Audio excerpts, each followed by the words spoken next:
What's up, guys? Welcome back to the Hold the Phone podcast. I'm your host, Alex, joined today by my co-host, Ryan. What's going on, man? Man, I'm in my happy place. The weather is cold. We got football tomorrow. What's better than this? Where would you rather be? Exactly. Or who? We had a pretty great week one, honestly. I was expecting pretty bad football, and I feel like almost every game was pretty high scoring. So I guess we can just jump right into it and recap the games of the week. I also have our picks, so I'll let us know how our records are throughout the review of week one. So I remember some of the picks I made, and I don't think I did too high. I think you're definitely ahead of me. Oh, I don't think I'm that much ahead of you, but we'll check. So up first, we had the Thursday night game, which was the Chiefs-Texans, and it kind of went exactly how I think both of us expected it to go, except for I didn't expect Clyde Edwards-Helaire to have such a great NFL debut. Sheesh. Especially because, I'm not saying, the Texans have, a Chargers or, a 49ers level of defensive line, but they've still got some players on that line, like J.J. Watt, Whitney Merciless. So, the fact that he popped off the way he did, it was crazy. And it was more of, I think the position that they were in kind of helped him run the ball more because they were so ahead. So they just kind of wanted to run it down the Texans' throat. But Definitely. he killed it. He looked great. He did. Honestly, the entire Chiefs team looked great. And just adding him is just going to be like a whole nother layer of things that people have to worry about in the NFL, basically. Because if you look at it, the Texans took a 7-0 lead and then didn't score again until the fourth quarter.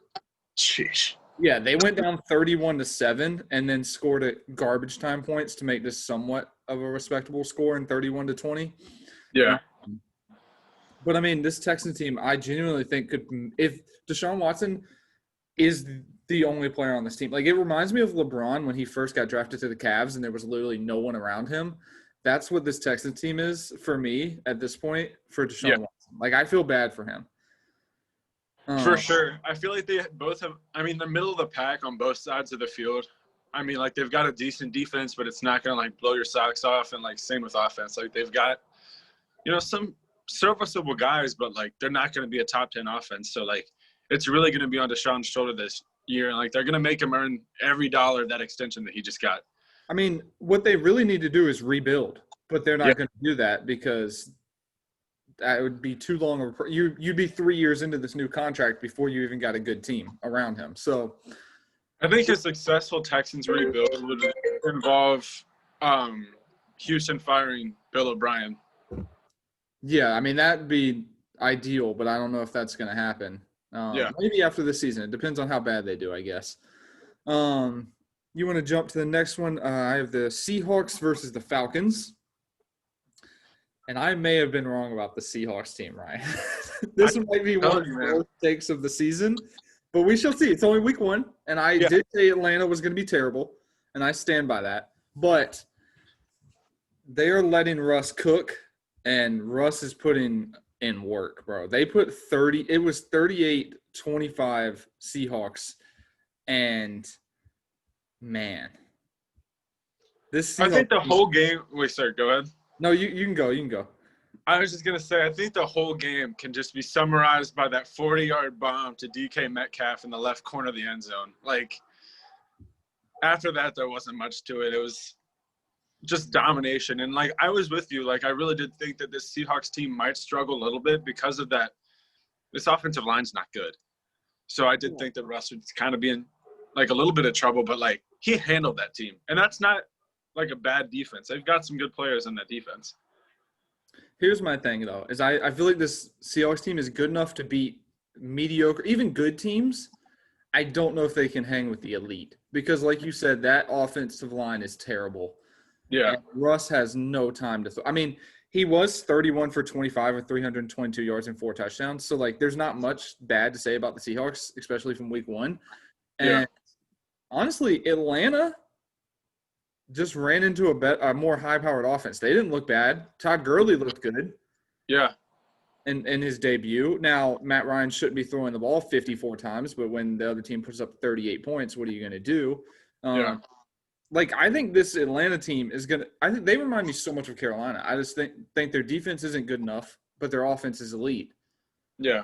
I mean, the fact that your 3 wide receivers had 9 receptions each and over 100 yards for 3 different guys, you're doing something right. It's just like, can they keep up, basically? Yeah, I feel like I might have to dish out an apology in a few weeks if Atlanta keeps performing like this, win or loss. Because, I mean, I did say that, this is going to be one of the lower teams in the NFL, and record-wise they might be, but talent – I mean, they have the talent. I just don't know if they have the coaching. I think Dan Quinn is on his way out. Oh, I think if they start like 0-4 or 0-3, he's going to get fired. Yeah. Honestly, I think that's everyone's like Eric Bieniemy to the Jets, Eric Bieniemy to the Giants. What about Eric Bieniemy to the Falcons? With that offense, that would be sexy. I would love that. Yeah, and if Eric Reed wouldn't have just – I mean, not Eric Reed. Andy Reid wouldn't have just signed that extension, I would have said he's probably just going to stay with the Chiefs until Andy retires. But at this point, that's 4 more years from now. You got to look at getting your own team, and Atlanta would be interesting. He certainly deserves it. This game was a slaughter. The Ravens beat the Browns 38-6. Honestly, didn't watch any of this game really because I saw the score. I was like, no need. So, Ryan, I'm going to let you take the floor and you tell us a little bit about it if you have anything. Yeah, I mean, there wasn't, like where scores can be deceiving. Yeah. Not in this game. No. It was just, like you said, total domination. Their rookie, J.K. Dobbins, who's the second running back on the depth chart, not the first. Mark Ingram's the first. 2 touchdowns. That's ridiculous. Like, they just completely ran over them on both sides of the ball. Cleveland did redeem themselves 2 nights ago on Thursday Night Football against the Bengals. But we'll talk about that as probably the last game we review. But, yeah. I mean, I think that, like, we're this close to seeing Cleveland give up on Baker. And, Kevin Stefanski might give Baker another year after this. But, like, how many more chances is this guy going to get? OBJ, Austin Hooper, Jarvis Landry, David Njoku, Nick Chubb, Kareem Hunt. How many names do I have to say before we realize this is ridiculous? I am the biggest Baker hater, and I'll come out and say that. This guy's not impressing me. You definitely are. But, I mean, okay, we can talk about the Browns Thursday night. I'll talk about the Bengals later because I have to issue my own apology for that. But this Browns team – I mean, Baker came out and he beat the Bengals, and he looked like fucking Tom Brady out there. Like, I think he missed, 2 passes for the entire game. But at the same time – he was sharp on Thursday. Against the elites, the Ravens, you put up 6 points. But also, the Browns are going to live and die by the ground game. Like, that's what Stefanski does. That's what he did with Minnesota is you have a deep threat in Odell, and then you're going to ground and pound with Chubb and Hunt all night long. And if that ground game's not working, you're pretty much dead in the water. And it definitely wasn't working against this Ravens front 7. But – I don't know, man. I want to see this Ravens team go down by 14.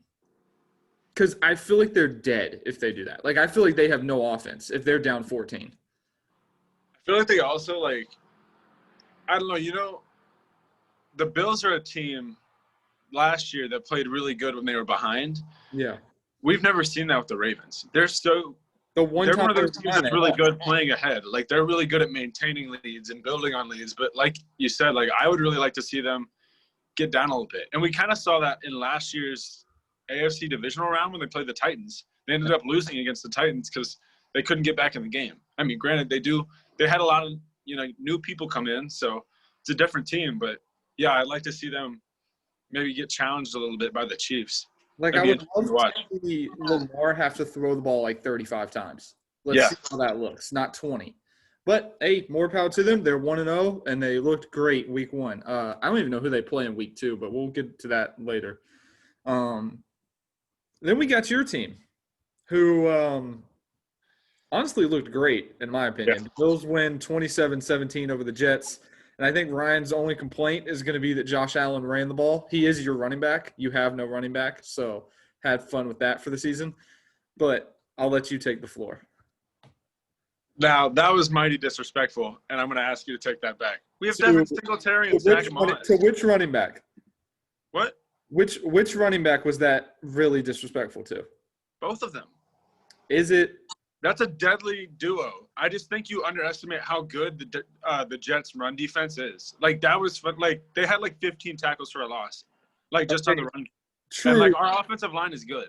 Like they had 18 rushes for 41 yards. It was just a bad game. Like, and I think that's kind of like shaking off the rust, like you were talking about. Like, you know, there was for the most part in week 1 spotless football, but like there was some rust shaking off. And I'll admit that our running backs didn't look good. But okay, I apologize to the Bills running backs, but no, it's okay. No, I was kidding. You can. No. I'm believe what you want to believe, man. I'm following it up. Is that Josh Allen can't be your goal line running back? That is a problem. Yeah, I've seen this before happen with my own quarterback in Cam Newton. He's going to get hurt, and then the season goes down the drain. And I don't think he will be in the future. I think we are trying to take advantage of a Jets defense that does not play well against mobile quarterbacks, but hopefully that's not the case every week because I was having an anxiety attack watching Josh Allen run the ball 13 times. I know you were. I was like, he's gonna get hurt. He's gonna get hurt. How long do you think it is before Zach Moss takes over as the starter?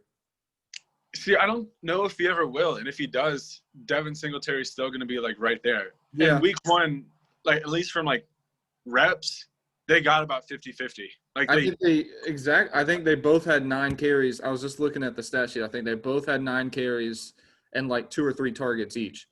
Yeah.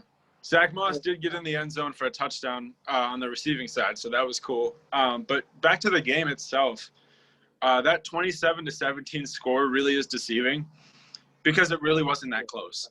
No. We dominated. It was 21-0 before halftime, like before you could even blink an eye. Like we were up by 3 touchdowns. Josh Allen looked amazing. It was his first 300-yard game.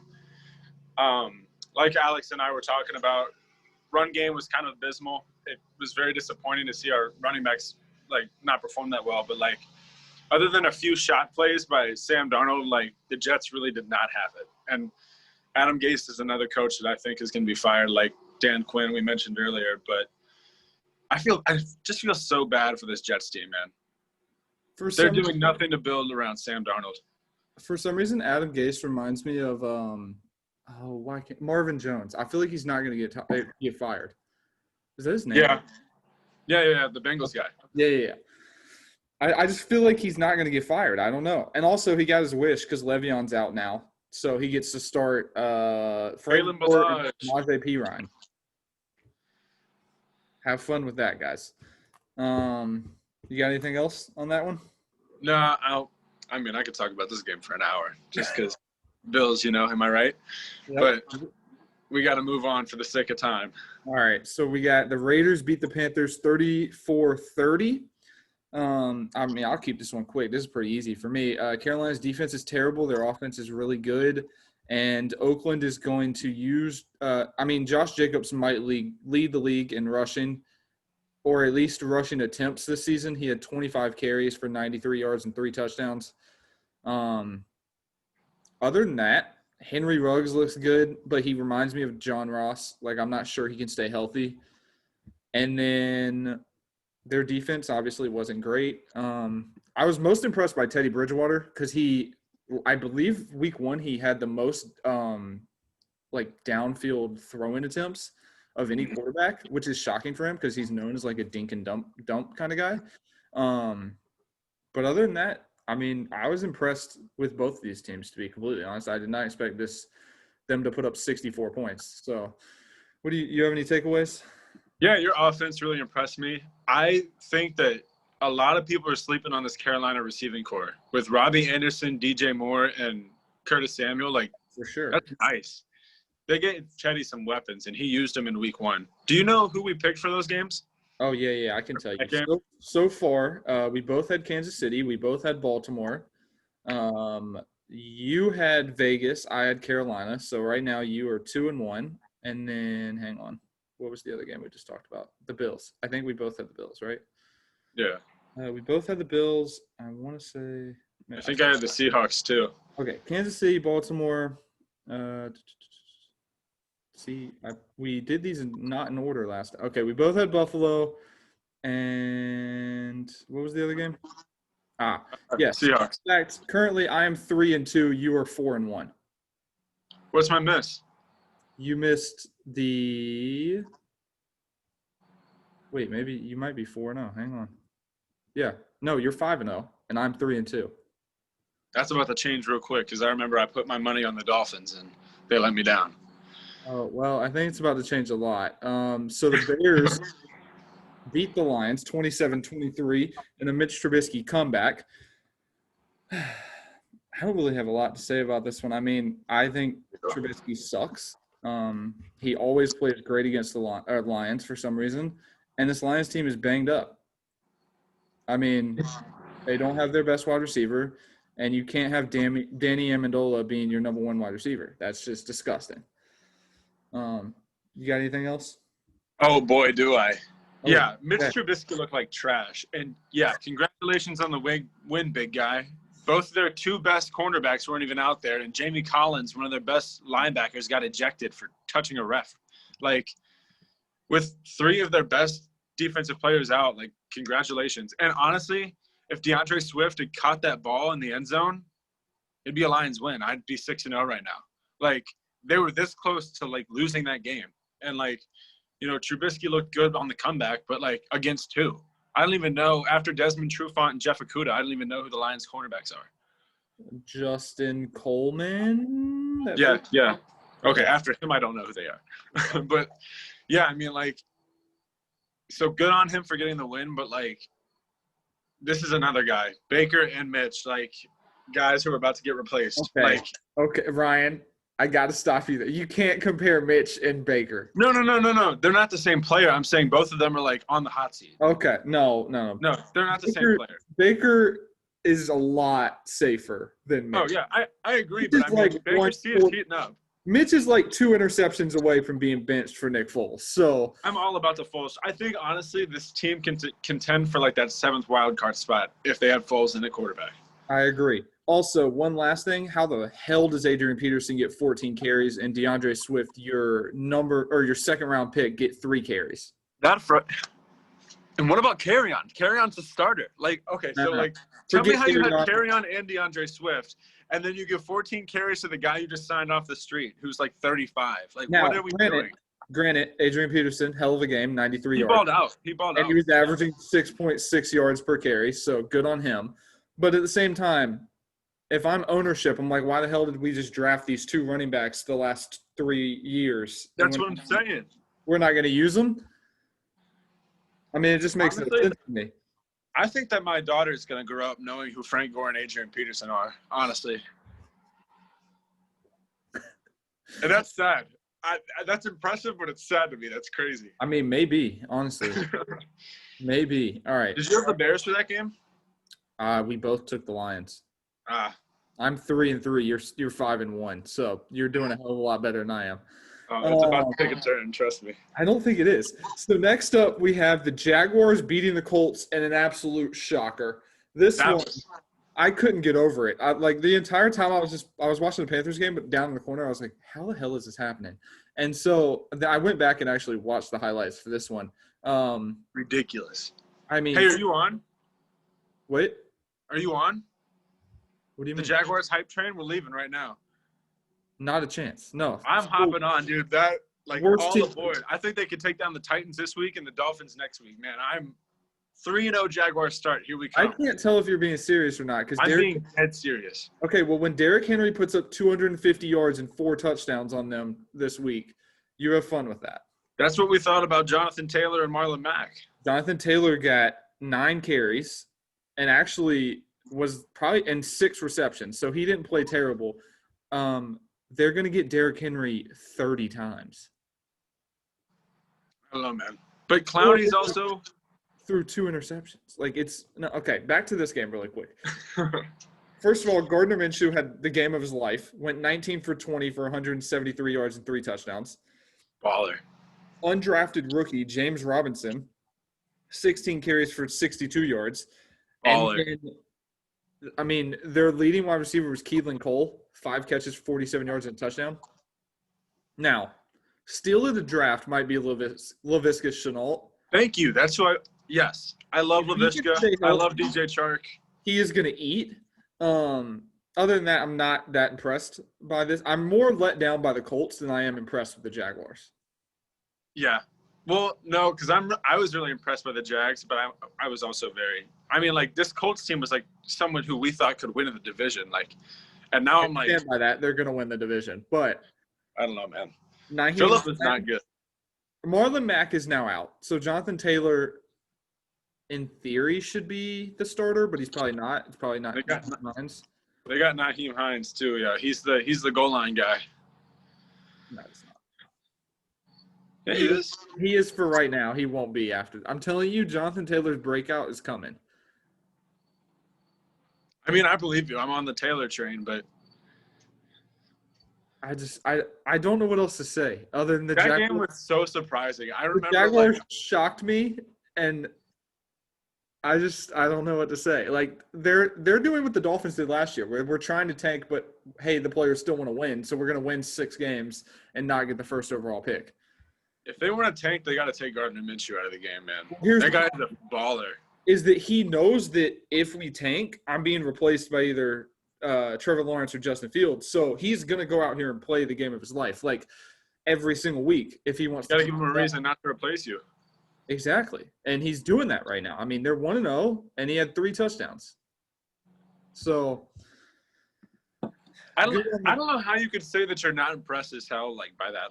They go in to that game as huge underdogs. I almost picked them for my eliminator game because I was like, Jaguars, worst team in the league.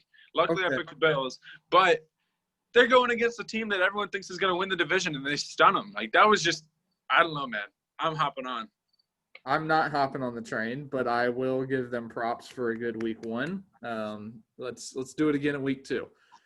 Now, we can jump on to this. I think both of us kind of underestimated this next game. The Packers put 43 on the Vikings, so they win 43-34 in an absolute shootout. I'm going to let you start on this one just so I can figure out who we both picked in this one. Yeah. There's not much to this game. Aaron Rodgers completely home run out of the park. He said Jordan Love who? I mean, he just dominated the Vikings. To be fair to Vikings fans, they do have a new young cornerback group with Jeff Gladney and a few other guys.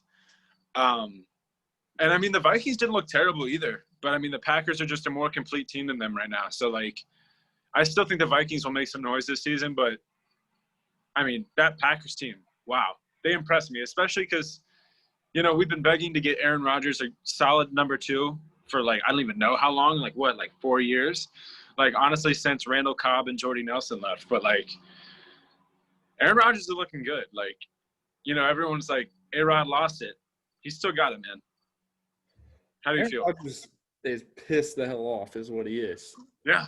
Jordan Love who? Which should be terrifying for the rest of the NFC, basically, because when Aaron Rodgers is on, he's arguably one of the best quarterbacks in the league. And he was definitely on this game. He had 364 yards, 4 touchdowns. And Devontae freaking Adams had 14 receptions for 156 yards and 2 touchdowns on 17 targets. Here's the problem, is if he goes down, they're done. Those are Randy Moss numbers. Getting targeted 17 times, are you kidding me? Literally, again, dude, he's going to do it again next week. I know we're going to talk about next week in a little bit. They're playing the Lions. He's going to do it again, for sure. I was also impressed by Aaron Jones, 16 carries for 66 yards, just because I figured that they'd put Jamal Williams and A.J. Dillon in more, and they didn't. Yeah. Williams had 7 carries. Dillon had 2. But at the same time, Jones also had 4 receptions. So, but like you said, this Vikings team. They didn't look terrible. They didn't look bad. A big problem is terrible. A big problem is they only have 1 wide receiver right now. Justin Jefferson really disappointed, 2 catches for 26 yards. And if you just double Adam Thielen and stop Cooks, that's the problem, is that they don't have a lot of weapons on that offense if you stop Cook and Thielen. I feel like they need to get their tight ends more involved. They've got 2 really good tight ends in Kyle Rudolph and Irv Smith Jr. I just feel like because of what you're saying, the wide receiver group is not the strongest. It's very top-heavy with Thielen and then a disappointing Justin Jefferson. So why not go to 2 tight end sets? But that's just I'm not the coach. I agree with you. Like, Kyle Rudolph had 2 targets. Irv Smith had 1. Like, that needs to change. You need to get them up to like 4 targets each, 4 to 5 each. And again, Kirk Cousins continues to do it where every year I'm like, he's terrible. He's not a good quarterback. He's not good. He's not good. He's not good. And then he comes out and he's 19 for 25, 259 yards, 2 touchdowns and an interception. You don't look bad. Yeah. So, I mean, I still think this Vikings team probably finishes 3rd or 4th in this division. But I was more impressed by the Packers because I did not expect them to look as good as they did. Do you think that Aaron Rodgers can keep this up? Yeah. If he does, that's an automatic MVP to me. I think Aaron Rodgers wants to ball out and then request a trade. To Las Vegas. I think we talked about that a week ago. Yeah. We did, and I'm staying by it. I think he's going to be a Raider. So I guess we can move on to back to your division. We have the Patriots beating the Dolphins 21-11. Cam Newton's debut as a Patriot, and if I was a Patriots fan, I would not feel good about how many times he ran the football. For somebody that everybody claims is injury prone, he should not be running the ball 15 times. Facts. I understand he got 75 yards and 2 touchdowns, but at the same time, if he goes down, you're going to put in, Jarrett Stidham? And this team isn't winning with Jarrett Stidham. So what are we going to do, man? Do you have any takeaways? I sure do. And while it was a good win for the Pats, their offense consisted of Cam Newton. No one else. Like, that was, great win by Cam. Like, he played phenomenally, but, like, after that, it's very uninspired. And, like, everyone's like, oh, Patriots are back to being Patriots. I was like, first off, they beat the Dolphins and all they did was just, feed Cam, both in the running and the passing game. So, like, I don't know. To me, it just seemed kind of one-dimensional, and I want to see more from the Patriots this Sunday. So, how long do you think till Tua gets put in there? I think it could be as early as Ryan Fitzpatrick's first interception tomorrow. Oh. Who do they play tomorrow? Buffalo. Oh, Tre'Davious White. They wouldn't do that to young Tua. Yeah. It's got to be an easier defense than Buffalo's defense. Although we are missing Matt Milano and Tremaine Edmonds, but we could talk more about this game in a little bit once we get through week 1. Yeah, I was going to say, hang on. I'm trying to figure out when their bye week is. Oh, wow. No. If you're going to honestly, the perfect time to probably start Tua would be week 4 against Seattle because week 3 you play on Thursday night and then you'd have extra days to get him ready for Seattle. But I don't know. They play Seattle week 4? Yeah. That's an 0-4 start for the Dolphins. And they play the Jaguars week 3. That's a win. 2-2. Nope. Gardner Minshew train is leaving the station. Nope. But good on the Pats. I believe who did we both take in this game? I took the Dolphins in that game. So that's another hit for me. I may have just passed you. Hang on. Respect. I also took the Dolphins, so never mind. We're both 5-4. All right. On to the next one. I know I won this one. The Washington football team beat the Eagles 27-17. You did. You called this. Listen, I've been saying I did not anticipate this. People are sleeping on this Washington team. If Dwayne Haskins can put together any sort of offense, this defense is elite, especially behind Ron Rivera. I mean, this defensive line is crazy. But at the same time, I think this Eagles team is in real trouble. Yeah. They do not have healthy weapons. That is the problem. Carson Wentz, 24 for 42, 270 yards, 2 touchdowns, 2 interceptions. Boston Scott's your leading rusher. That's a problem. They do get Miles Sanders back this week. But also, Dallas Goedert is your leading wide receiver with 8 catches, 101 yards, and a touchdown. Behind that, Deshaun Jackson, 2 for 46. Greg Ward, 5 for 31. And then Jalen Reagor had a bomb that honestly was a fluke play, 1 for 55 yards. That's it. Zach Ertz, 3 for 18. Like, I just don't feel good about this. I feel more – I don't know what I'm trying to say. I feel better about picking the Cowboys to win this division than ever after seeing this Eagles team. Yeah. I mean, I can see where you're coming from with that, but I don't know. This division has been like just a complete crapshoot for like 4 years. But yeah, no, I will give you all the credit in the world for calling this Washington football team win. I knew the Eagles were injury prone, but could never imagine this. I mean, and this loss is solely on the shoulders of Carson Wentz. He kept them in the game with those 2 interceptions and the fumble. It's just he completely lost the turnover battle. And I remember watching the Bills game and seeing the score underneath, and I saw that they were up, a healthy amount, and the football team just kept coming back. And I kept looking at Angelo, and I was like, football team. They came back and they won. That was crazy, man. I was not expecting that at all. And I think you might be right. I think this team might actually make some waves, especially in this division that's kind of like shaky. I mean, especially with how the Cowboys played on Sunday Night Football, which we'll get to in a minute. But, I don't know. This might be the team. Washington had 8 sacks in week 1. That's what I meant to say. Their defensive line is the real deal, man. Matt Ioannidis and freaking Chase Young, man. And with Deron Payne in the middle. Guys that they can Ryan Kerrigan, they can just rotate all day long. Like the fact that Chase Young in his first game had 1.5 sacks is crazy. But this defense is definitely going to be the reason that they win games. How shocked, scale 1 to 10. No. Let's give me a percentage chance that they win the division out of 100. After seeing everyone perform in week 1, I was very underwhelmed by the Cowboys, very underwhelmed by the Eagles. I'm still on the fence with the Giants, so I would give them a 30% chance. I was going to say 40. I legitimately think that it's between them and the Cowboys, which I would not have said 3 weeks ago. Yeah. I feel like the Eagles are unless injuries keep going down, man, I feel like the Eagles might put something together week 10 and make a comeback into the wild card spot, but like they always do, it feels like. But I don't know, man. I got a lot of life watching this football team come back on the Eagles like that. That was really fun to watch. Yeah, I enjoyed it. We'll run through these next couple pretty quickly. We have Chargers beat the Bengals 16-13. How long until Justin Herbert gets put in? Because it has to be soon, right?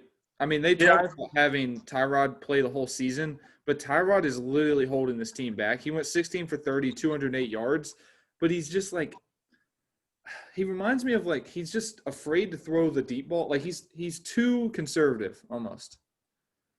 Absolutely. I mean, for 3 years, that was my quarterback.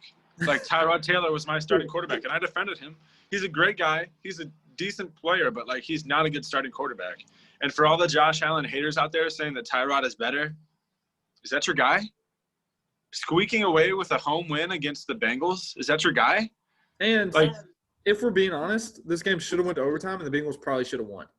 Yeah, I still can't get past that. I felt so bad for Joe Burrow. I mean, he already doesn't have a line, and he put together a hell of a 2-minute drill, getting them right there. It was less than a field goal. Randy Bullock, he had a toe tap that in. All right. And he missed it. I guess it's time. I need to formally apologize to Joe Burrow because I was talking the most-ish before the season saying you were he's good, he's not good, everybody's buying it with 1-year hype train. Nope. I need to formally apologize to Joe Burrow. I still think the Cincinnati Bengals are going to disappoint you and let you down, and you're going to look back and regret not demanding a trade draft night. But you're one hell of a player. After Thursday night, which we'll get to in a little bit, all props to you, man. You're winning Rookie of the Year without question, as long as you can stay healthy. But also, this offensive line, he's going to die by the end of the season. They need an offensive line overhaul. They need to get one more receiver in there, and they need to get another good tight end. And I feel like they'll be set for 2021. Here's the thing. They need a lot, but at the same time, he's got something in him where he just – I don't know. He's got a gene. I don't know. I just feel he's a winner. It's the sauce. He's got the sauce. Yeah, something, man. All right. On to the Tom Brady choke job. We have the Saints – not even really, but we have the Saints beating the Buccaneers 34-23. I think it's done, man. I think he's done. and this might be an overreaction after week 1. I know he was 23 for 36, 239 yards, 2 touchdowns, 2 interceptions, but I think we're seeing the beginning of the end for Tom Brady. He just Can I be real quick? Go ahead. With the exception of Aaron Rodgers, I was severely underwhelmed with all the quarterbacks like 35 years plus. Drew Brees, not a terrible game, but didn't wow me. Tom Brady looked like hot garbage. Phillip Rivers, not good. He let the Jaguars beat him. And Big Ben, Big Ben just kind of looked rusty. I'm going to give Big Ben more time. Big Ben on his way back. We need to wait and see on that one, but I agree with you. Yeah, I'm not shutting the door on Big Ben, but those other older quarterbacks, this is not it. And maybe it is because they didn't have a preseason and all that, and they just need to get the rust out, and they need to throw a little bit more. But I don't know. Also, looks like Leonard Fournette is not going to be a factor really for this team, at least not at the beginning. He had 5 carries for 5 yards. Ronald Jones had 17 carries. Other than that, this is what I expected. I expected the Saints to win and for the Bucs to not look that good. I think the Bucs need to play together more. I think they are probably the biggest when it comes to not having a preseason. They are the ones who are affected by it the most. For sure. I mean, that was when you bring guys like that from all over, when you get Brady from New England and Gronk out of retirement and Leonard Fournette from the Jags, when you bring guys like that together, you need time. It's kind of like going back to LeBron and the Cavaliers. It's like when he got Kyrie and Kevin Love and J.R. Smith all together. They sucked. They were terrible. They took a long time before they got the chemistry. And, after that, it was money. But until then, I think they, like you said, they need to work more together. And, with some injuries at wide receiver with Mike Evans and Chris Godwin, I don't know if they're going to get the chance. I agree. I mean, it looks Chris Godwin's out this week. Mike Evans should be back, but I don't know, man. I think that the Bucs probably get a win this week, but we'll talk about that in a little bit. On to the next. We got the Cardinals beating the 49ers. I believe I also called this game. You did. I mean, it is what it is, man. I think it's the Cardinals or the Seahawks are winning this division, and I'm standing by the Cardinals. I think the 49ers don't have enough on offense, especially not yet.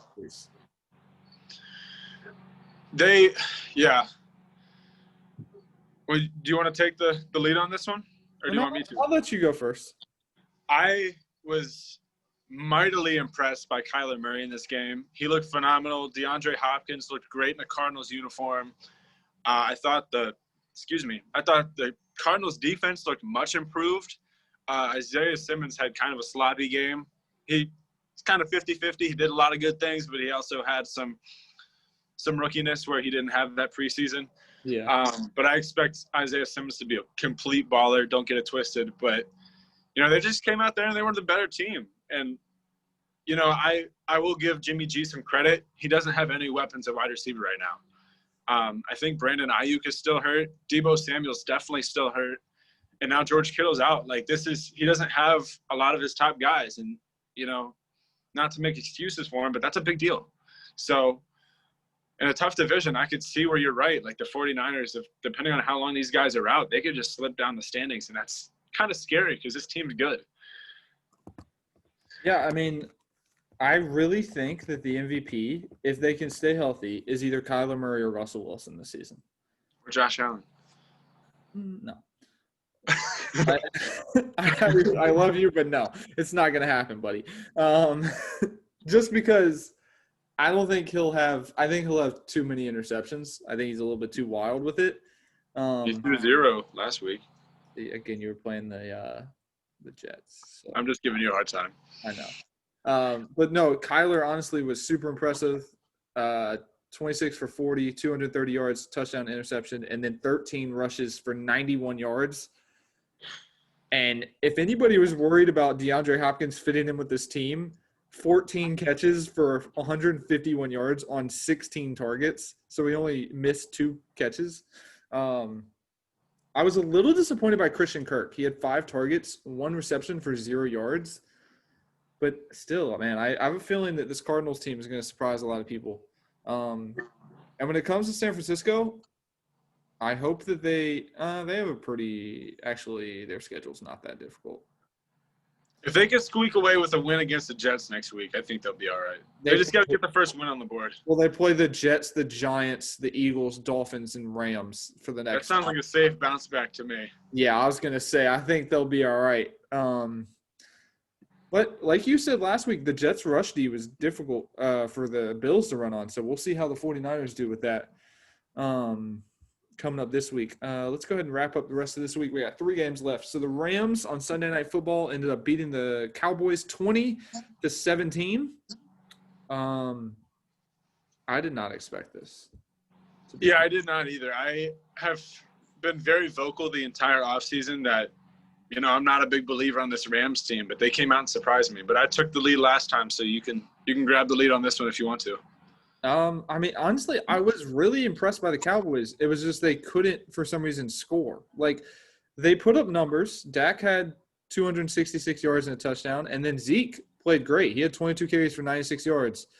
The problem is that they are going to miss Byron Jones, I think, more than a lot of people think. And also, they kind of got ran all over. I mean, Malcolm Brown had 79 yards. Cam Akers had 40. Goff had 15 of his own.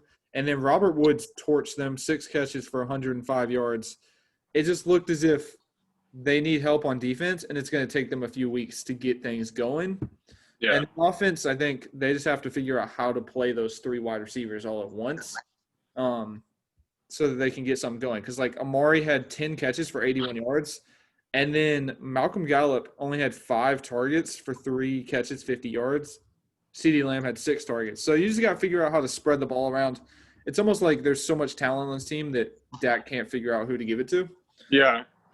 It definitely looked like, you could see throughout the game, especially as he tried to incorporate CeeDee in that offense, that, he's still trying to figure out how this is going to work. And I think if they figure that out soon, they're going to be dangerous. Like you were saying, they have a very big chance of winning this division. But the longer it takes them to figure this out, the more room for opportunity they give the football team. But, I mean, you talked about how impressive the Rams offense looked, which it did. But I was mainly impressed with the defense, which I thought was going to be a big focal point for them because, other than, guys like Michael Brockers and Aaron Donald and Jalen Ramsey, what do they have? They don't have a very, stacked defense other than those 3 players. So, you're kind of anticipating, those guys either need to step up or, you guys are just going to suck. And they got rid of defensive coordinator Wade Phillips last year, and I was kind of nervous about that because Wade Phillips is a good coach. But, at least last Sunday, that Rams defense looked pretty hard to play. We play them in week 3, and I'm pretty nervous about it. Yeah, they surprised me a lot on their defensive end. I didn't expect them to look that good. If I'm being honest, they looked better than I expected. So, yeah. On to the next one. We have the Steelers beating the Giants 26-16. I'll let you go ahead and take the reins on this one first. Yeah, that game was weird because it was a tale of 2 halves, at least from the way I look at it, because Daniel Jones looked incredibly sharp. For the most part, the whole game, but especially in that first half. Yeah. He was, he had a good presence. He was confident. He hit his targets for the most part. And I mean, I think this game would be a lot closer if Saquon Barkley played well. But going back to the quarterbacks, I mean, Daniel Jones looked sharp, and in the first half, Ben Roethlisberger looked rusty. And it's they completely flipped in the second half where Daniel Jones was, making some sloppier decisions, and Big Ben was really honing in on guys like Juju and James Washington and stuff like that, and Chase Claypool. I don't know. For me, it was just a tale of 2 halves, and I think the better team won that game. But I do think the Giants shouldn't be counted out the way that some people are doing it. I agree. So I think that the Steelers just have probably the best defense in the NFL, if we're being honest. And a big problem, I think, for Daniel Jones was that Saquon, every single time they'd hand the ball off to him, there was 4 guys in the backfield. I mean, he had 15 carries for 6 yards, and he averaged 0.4 as his average for rushing yards. So Big Ben and Tom Brady had more rushing yards than him. I saw that. I mean, Daniel Jones did too. He had 4 carries for 22 yards. So there's a huge problem when you have no push on your offensive line, and your best player can't get to the line of scrimmage, basically. And so I think that in the second half, they were like, oh, they can't run the ball on us, so we can just drop more people back. And Daniel Jones just has – like none of the play action is going to work if you can't run the ball. Like, It pretty much – they eliminated Saquon Barkley, and then they just ate, basically. Big Ben, I was impressed, honestly, for having a year off, basically. He had 229 yards, 3 touchdowns. Yeah. And Benny Snell, man, he might take over the job as the starter. I have not been – yeah, I agree with you 100% on that because I have not been a James Conner fan for about 2 years now. He's injury-prone. Yeah, he's never healthy, and when he is, he's just kind of – meh. Like, I seriously cannot remember the last time that James Conner put up a game that I was like, wow. Well, the last time he was really good, Le'Veon was still on the Steelers. I weirdly think that he got benched and they just said he injured his ankle because now he's been a full participant in practice every single day this week. Yeah. And they're saying he's the starter again, but he comes out of the game after only having 6 carries for 9 yards, and Benny Snell comes in and has 19 carries for 113. Yeah. Also, sneaky for your fantasy team, Deontay Johnson, 6 catches for 57 yards, but he had 10 targets. He led the team in targets. So just keep an eye out on Deontay Johnson across from Juju. I know Juju got the touchdowns last week, but Deontay had 10 targets where Juju only had 6. So I think that's something to monitor for sure. I'm still a Claypool fan, man. I think Claypool's going to – maybe not this year. Maybe Johnson's the sneaky guy this year, but I think in the future – I think Claypool is maybe next year or the year after that. Like, I feel like the Steelers always develop wide receivers very well, and he might have been a steal in that draft. He looked athletic during that game. So last game of this was the 10:30 start Monday night game. The Titans took on the Broncos, and in my opinion, it was boring. 16-14 was the final score, and I mean, I don't even know if I made it up for this whole game. But Ryan Tannehill threw the ball 43 times. But they also handed off to Derrick Henry 31. So at this point, I think the Titans game is play defense and run Derrick Henry, which they did successfully last year. It's just how long can that hold up and if Derrick Henry can hold up. On the other side, Drew Lock, he really missed Courtland Sutton, if we're being honest. I mean, as a whole, this game was way closer than it ever should have been. Stephen Gostkowski missed 4 field goals. I think the only one he showed up for was the game winner. Yeah, the game winner. Was horrible. I'm surprised he didn't get cut after that game. Honestly, Stephen Hauschka should be their kicker and not a free agent rather than Stephen Gostkowski. But that's just my opinion. Maybe it's because I'm a Bills homer. But for the name, I don't want this game to be a deterrent for the Broncos. The Broncos are still that team. I mean, you have to think about what they were dealing with. Don't give me that face because this is it's true. All right, so think about it. No Courtland Sutton. No KJ Hamler. All you have is a Jerry Jeudy who didn't get a preseason and a Noah Fant. That's all they have. And they still kept it close. Not to mention on the other side of the ball, you just lost Von Miller for the year. And another linebacker for them was out, Mark Barron. Like they had some holes this game. Injuries were definitely present. So if they get those guys back, I mean, obviously they're not getting Miller back, but as soon as they get Sutton and Hamler back, this is going to be a team, man. Don't sleep on them. They're starting out 0-1, but don't sleep on them. I agree with you, but I think they're like a year away. I don't think this is their year. This is a wild card year for them. I agree. I think if anything, they will exceed expectations this year. But I think they might have got a guy in Drew Lock. I think he might be legit. And definitely got a steal. In case you were wondering, you were correct. I did do better than you. I really apparently turned it around for those late night games. You sure did. I went 10-6. You went 7-9. You started off very, very hot. Like I was hot. You were 6-1 at one point, and then it just kind of fell apart right there in the middle. Not terrible for week 1 though, you know? Yeah, I got to redeem myself week 2 though. Let's get into it. Worse. All right. So let's jump right into week 2. Let's start with the Giants take on the Bears. This game is in Chicago. Why do I not have a point favorite for this? Does NFL.com not give me who's the favorite? That's tragic. Well, it's whatever. We don't need to know who the favorite is. But yeah, we have the Bears taking on the Giants. I personally think.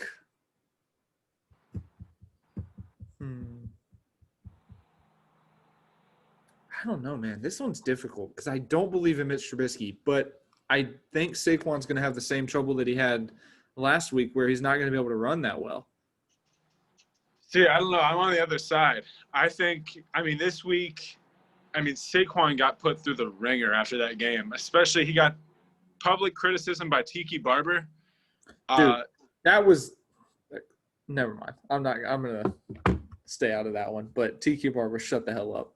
He's already better than you. He's been in the league for 2 years. But yeah, going off of that, I think this. My bad. No, you're good. I agree with you. I thought that criticism was kind of out of left field, and everybody if you're gonna have a bad game, I think the Steelers defense was more the reason why he had a bad game. Like that, I've played that Steelers defense. It's not an easy one to play. TJ Watt's a monster. Cam Hayward's a monster. That's a hard run defense to play. So I give all the credit in the world to Saquon. I love how you just said that like you were an NFL running back. You were like, oh, yeah. I played the Steelers defense. I know what it's like. Back when I was in the league. By the way, for reference, the Bears are 5.5-point favorites. I found this spread. Well, I'm taking the Giants on this one. I'm going full big blue. I think that Saquon has a bounce-back game. I think Daniel Jones fixes the mistakes he made last week, and I think Mitch Trubisky crumbles in this one. Wait, are the Giants at home or Bears at home? In Chicago. I'm still going Giants. I'm big blue. I am too. I think Mitch Trubisky falls apart. I'm blaming this victory on Mitch Trubisky. I think he has at least 2 interceptions, and I think Daniel Jones puts up a show. I'm not sure about Saquon, but I have a feeling. I don't know. That's another thing that went kind of under the radar last week. The Giants' defense is good. They've got Logan Ryan. James Bradbury played pretty well. Jabril Peppers.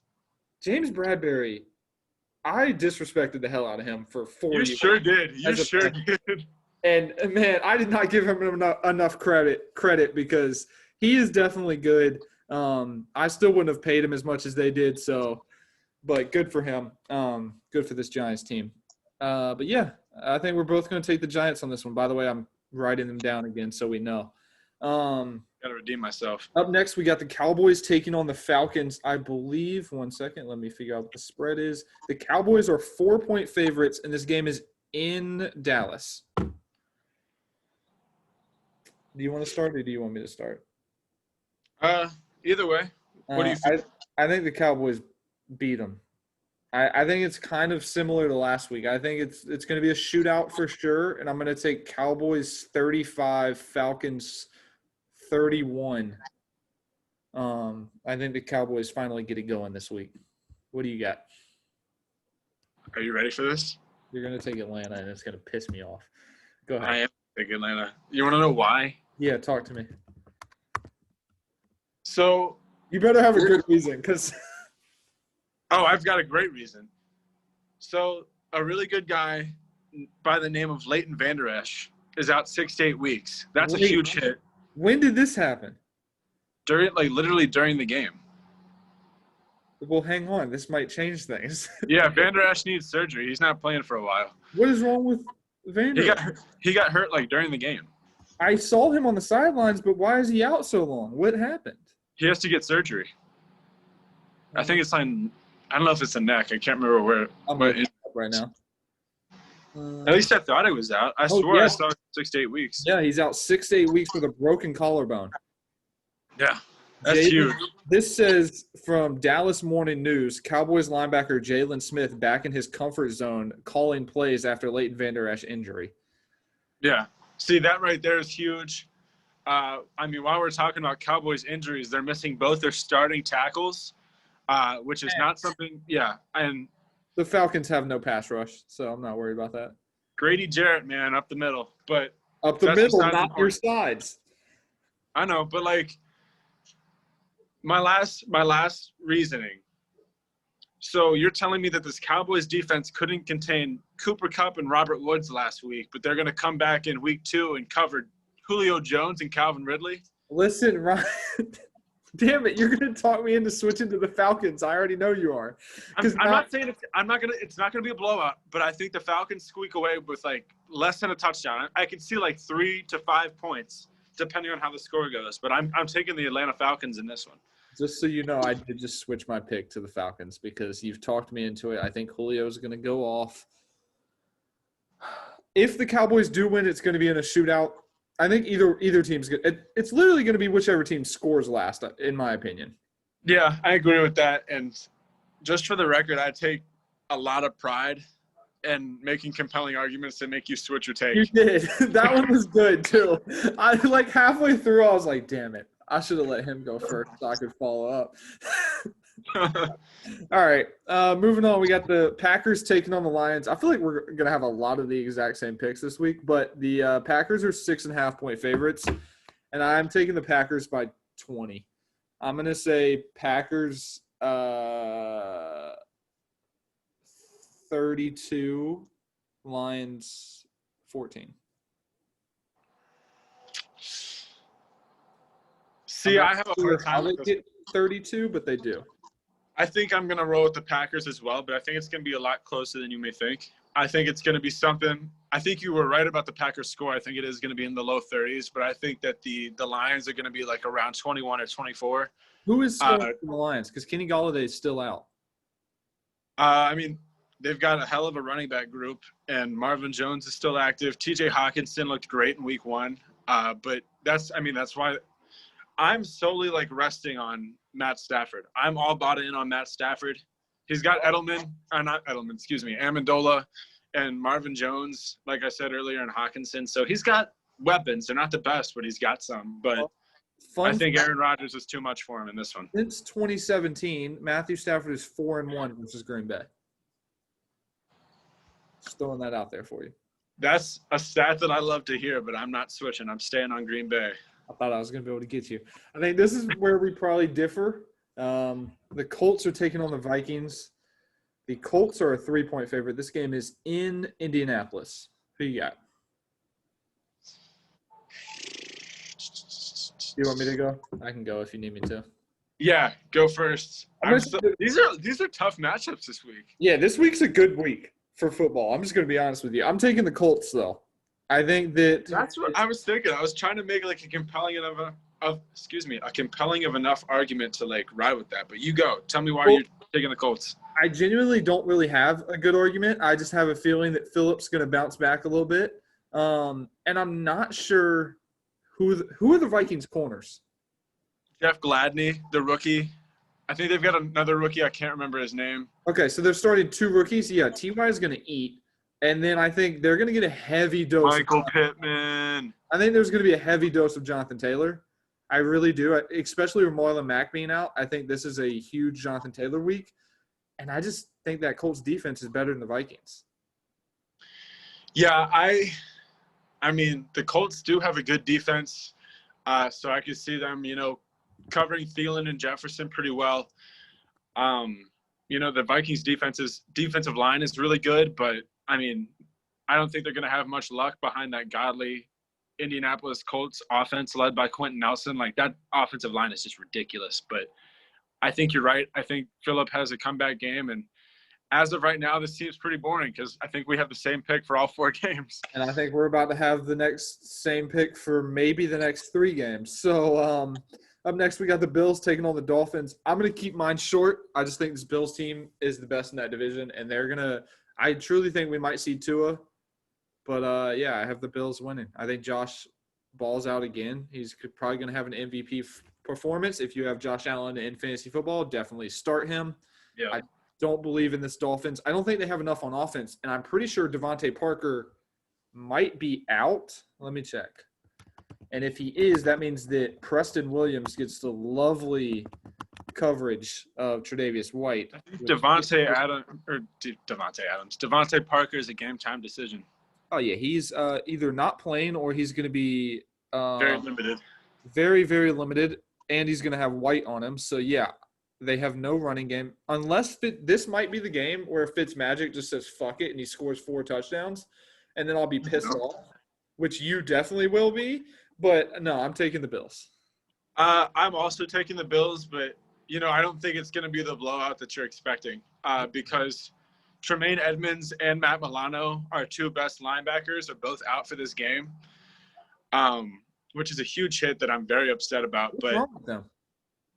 They got hurt last game. Tremaine's a shoulder, and Matt Milano, I think, is a hamstring. Okay, so nothing like crazy. Like they're not out for the season or anything. Okay. Yeah, no, they should hopefully, fingers crossed. I'm at least expecting Tremaine to be back next week. I don't know if Matt will sit out next week too, but Tremaine was limited in practice this week. But they just aired on the side of safety, I guess. But I think this game is going to be closer than I think, or that we think, and I think a lot rests on Josh's shoulders. I think this might come down to a Josh Allen Fitzmagic shootout, and I mean, we have the better offense, so I'm taking the Bills, but don't count out that Dolphins defense. Myles Gaskins might eat. Breida might eat.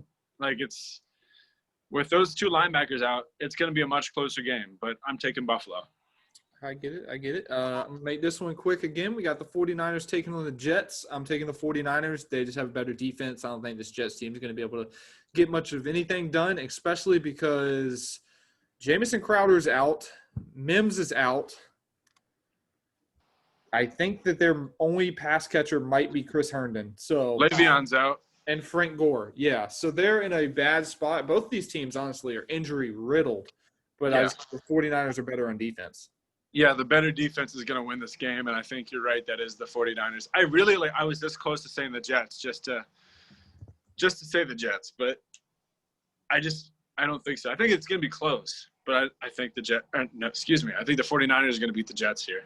By the way, I just want you to know we have the exact same picks for the first 6 games. So we're either going to do great this week or terrible. All right, I'll try to mix it up for the latter half. Well, I think we're going to go our separate ways here very, very shortly. We have the Eagles taking on the Rams. This game is in Philadelphia, and the Eagles are a 1-point favorite. I'll let you start. Did they watch last week's games? I think they had to give them the home field. Rams, 2-0 start. Easy. And it's mainly just because you're going to say the Rams too? Yeah, damn it. I'm already kind of wary of Philly, but especially after last week. Last week was just, whew. I agree. But yeah, no, I'm going Rams on this one, but it'll be a close one. I could see like 21-17. Same. I just think that the defensive line for the Rams is going to get after Carson Wentz. He's going to have another rough game. And you know how Philly is. They're going to be calling for Jalen Hurts week 4 if they start 0-3. Yeah. Up, we got the Steelers taking on the Broncos. This game is in Pittsburgh, and Pittsburgh is a 7-point favorite. Wow. I'll go first on this one. I think we're going to have the same team, but you go ahead. Ryan, if you pick the Broncos, I swear. I'm this close. I think I'm going to. You're going to have to talk me into this one because I think this is a blowout. I'm trying to talk myself into this one, if I'm being honest. No, I can't. I can't do it. Steelers by 2 touchdowns. Hang on. Is Courtland? Wait, is Courtland Sutton playing yet? Courtland Sutton and KJ Hamler. If they're playing, that'll put some life into my Broncos pick. But hang on, I'm checking right now. Courtland Sutton is encouraging. He is probable. No, questionable. Philip Lindsay is ruled out. So he is probable for Steelers by 2 scores. Damn it. I agree. They're just the best defense in the league, and they're going to get at – TJ Watt's going to have 3 sacks. We're either going to be, perfect this week or, terrible. Ryan, if we pick every game correct – no, we're about to differ, I have a feeling, down here. There's some games coming up. I'm going to be very dumb in a second in this next game, so we can just jump right into it. We have the Panthers taking on the Buccaneers. This game is in Tampa, and I believe Tampa is a 9-point favorite. Hang on, let me make sure that's correct. Don't do it. 8.5-point favorite, and I'm going to take Oh, I want to do it so bad. Carolina has lost. I'm doing it. We're gonna go Carolina. Yeah, forget it. We're taking Carolina. Teddy B, he's gonna come out here. They're gonna win in a shootout. It's gonna be 35-30. Carolina beats the Tampa Bay Buccaneers, which ultimately will basically put the Buccaneers out of the playoffs because they'll be 0-2 in the division and have no hope in life. So we're gonna take the Panthers over the Buccaneers. I was also going to take the Panthers. That was going to be my hot take of the day, that I think the Panthers are going to beat the Tampa Bay Buccaneers. But Chris Godwin has already been ruled out for this game. What am I putting you down for? Panthers or Bucks? Put me down for Panthers, man. I don't have faith for the Bucks this year. At least when the wide receivers are hurt. But sounds like they're still trying to figure things out on the running game. Mike Evans is questionable. Chris Godwin is out. OJ Howard is going to eat. So if you have him, start him. But yeah, I think it 28-24 Carolina. All right. Next up, we stuck. Dude. All right, next up we have the Jaguars taking on the Titans. This is where we differ. This is where we differ, I believe. The Titans are a 7-point favorite. So clearly whoever's making these lines did not watch last week, or they just weren't very impressed by the Jaguars. And yeah, I'm taking the Titans 24-3. I don't know, man. I am fully on board with the Jaguars. A.J. Brown was dinged up. Jadeveon Clowney dinged up. They just got a lot. A.J. Brown is out, by the way. Exactly. Yeah, no, he's dinged up.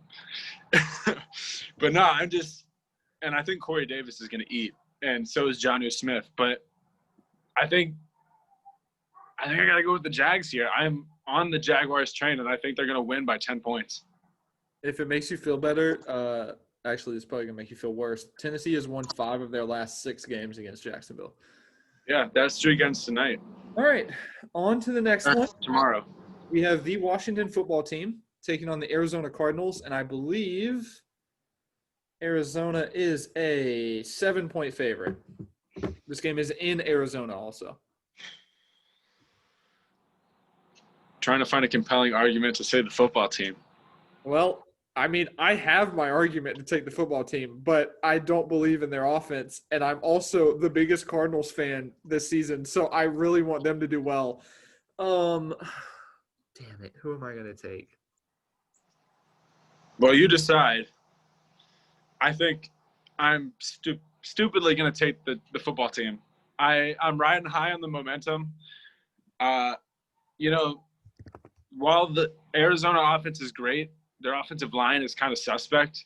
Mm-hmm. And we saw what that football team's defensive line did last week. Chase Young is going to eat. Ioannidis is going to eat. Ryan Kerrigan's going to eat. Daron Payne's going to eat. Like, it's going to be a closer game than people think. And Kendall Fuller is going to cover DeAndre Hopkins pretty well. I think Larry Fitzgerald and Christian Kirk, your guy that you mentioned earlier disappointed you, is going to come in big this week because I think DeAndre Hopkins is going to get locked up. And you can put me down for saying that. I think the football team squeaks away with it, 24-21. I have the Cardinals. You made that quite easy for me because I was going to take whatever team you didn't take. Also, the fact that you think Kendall Fuller is going to lock up DeAndre Hopkins is hilarious to me. I don't mean like a full lockup. I mean like we're like – all right, DeAndre Hopkins. He's going to cover him well. He's not going to lock him up. DeAndre Hopkins is still going to have plus 50 yards. But DeAndre Hopkins, 115 yards, 2 touchdowns. Cardinals. No way, Jose. The only way that Washington wins this game is if they just sack Kyler Murray like 7 times, which they did last week. But I think they might do that. Kyler's so much faster than Carson Wentz. So I'm taking Kyler and the Cardinals. We can move on. Next game, we have the Ravens taking on the Texans. This game is in Houston. And the Ravens are a 7-point favorite. The argument for the Houston is just not there. It is, though. Because they always have one game where every year we think Houston, they're dead in the water, and then they come out, they're going to put up a 40 bomb on this Ravens team. Are you going for the Texans right here? No, I'm going to take the Ravens by about 20. But just because – no. Let me at least defend that.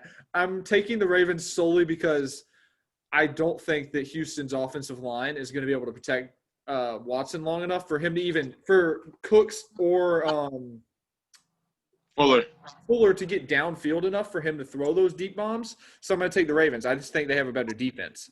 And while we're talking about Brandon Cooks and Will Fuller, one thing that I was super disappointed about was the fact that they got locked up by the trashiest Kansas City Chiefs cornerback room last week. Well, and on top of that, Charvarius Ward, their best corner, got hurt. They were getting locked up by a rookie, L'Jarius Sneed, I think. Ridiculous. That's because Brandon Cooks can run one route. And Fuller's being double teamed. So not against Marlon Humphrey and Marcus Peters. Forget about it. Ravens by 21, like you said. Ravens easy.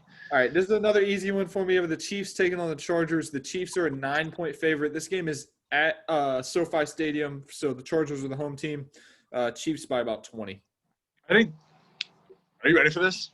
Are you going to take 52-10 Chiefs? Okay. I think they put up 50. I could see it. I mean, I think they might pull back a little bit and not be that disrespectful. But also another thing leaning towards us, Kansas City has won 11 of the last 12 games against the Chargers. And I just think Tyrod – here's the thing. They're going to go down 14-0, and Tyrod's not going to be able to push the ball down the field enough for them to be in this game. So, yeah, Chiefs, easy.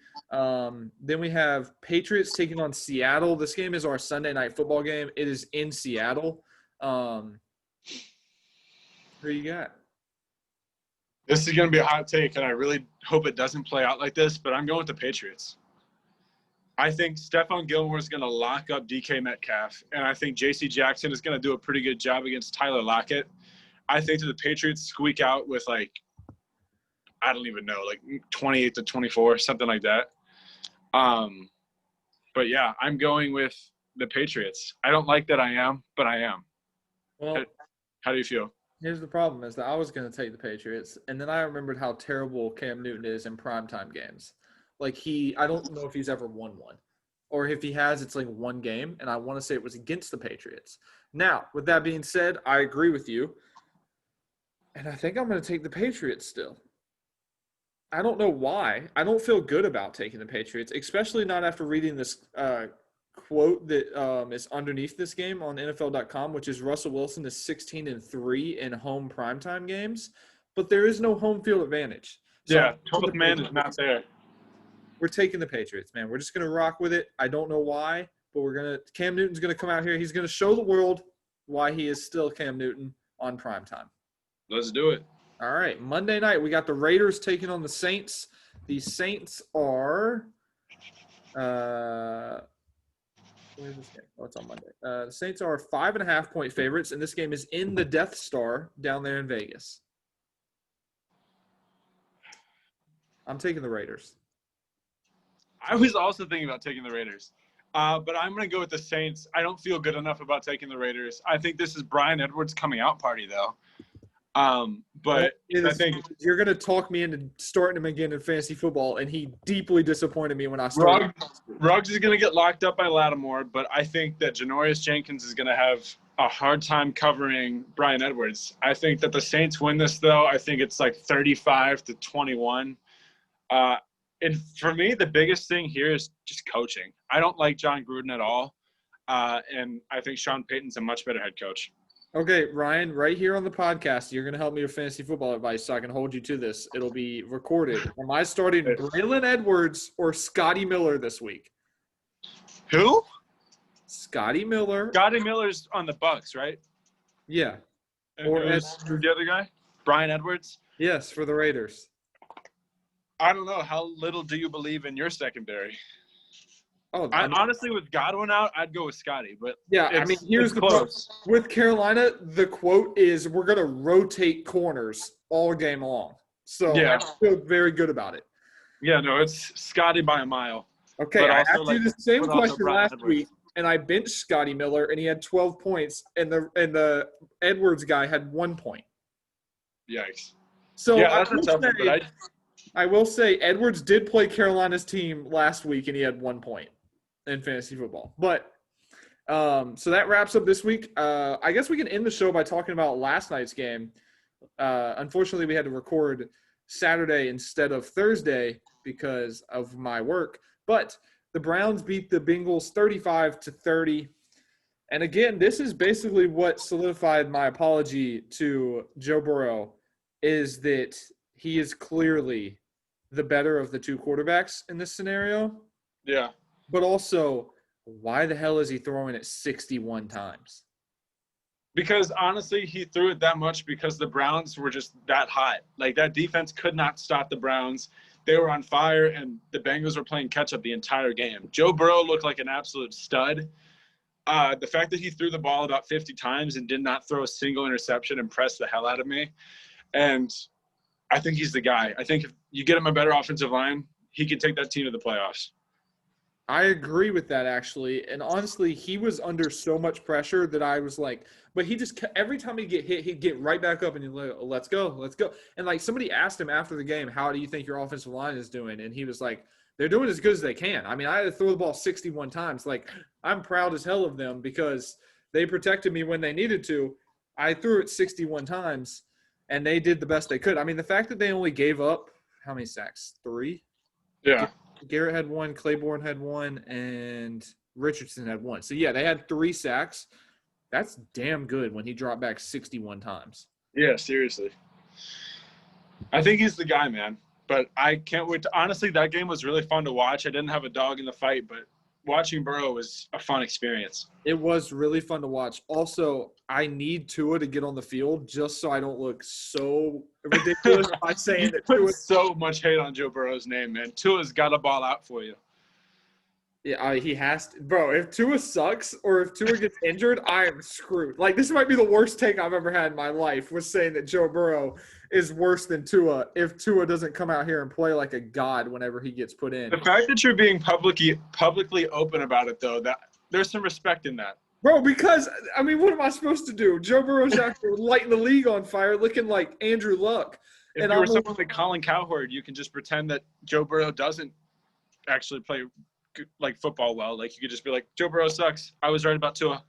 No, because I want to give him the props that he deserves, because I genuinely think he's the guy. Like, I think he is the new young quarterback that's going to get the money at some point. I think you're right about that. You got anything else to wrap this up? No, just stay safe, continue wearing your mask, and enjoy a nice, cool day of good football tomorrow. By the way, we have 1, 2, 3 – we only have 3 games where we differ on our picks this week. It's going to be dink or dunk. We're either going to go really good or really bad. So good luck with that. I probably wouldn't follow our advice when it comes to picking, especially if you're gambling on any of these, because seriously. like I just said, we're either going to be great or really bad. But you guys have a fun weekend. I hope your college team wins today, and I hope your professional team wins tomorrow. Peace.